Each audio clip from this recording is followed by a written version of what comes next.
ஊர்ல வாழ்ற மக்களுக்கு எப்பயுமே வாட்டர் மான்ஸ்டர்ஸால வந்து பிரச்சனை இருந்துட்டே தான் இருக்கு. இவங்க பாட்டுக்கு இருந்தாலும் அதுங்க இந்த ஊர்ல இருக்கிற மக்களை வந்து வேட்டையாடுறது. இந்த ஊர் மக்கள் யாரோ மீன் பிடிக்க போனாங்க அப்படின்னா அவங்கள அங்கேயே வச்சு கொடூரமான முறையில கொன்னு வேட்டையாடுறது. இது மாதிரி தான் இதுங்க வந்து தொந்தரவு கொடுத்துக்கிட்டே இருக்குங்க. நம்ம ஹீரோ ஒரு பொண்ணை லவ் பண்ணிட்டு ஜாலியா சுத்திட்டு இருக்கான். இப்ப அந்த பொண்ணு கூடயே வந்து கல்யாணமும் அவனுக்கு ஃபிக்ஸ் ஆயிடுச்சு. அன்னைக்கு நைட்டு கல்யாணம் ஆக போகும்போது அந்த பொண்ணை அந்த வாட்டர் மான்ஸ்டர் வந்து தூக்கிட்டு போயிருது. பார்த்தா நம்ம ஹீரோவுக்கு செம்ம கோவம் வந்துருது.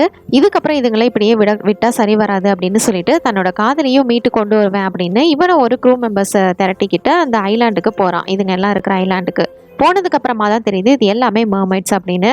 அதுவும் அந்த இடத்துல லட்சக்கணக்கான மர்மைட்ஸ் இருக்குங்க.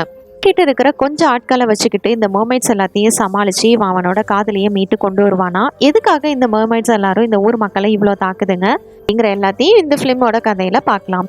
இது 2021ல ரிலீஸ் ஆன இன்வென்ஷன் ஆஃப் தி மர்மைட்ஸ் அப்படிங்கிற சைனீஸ் லாங்குவேஜ் ஃபிலிம்.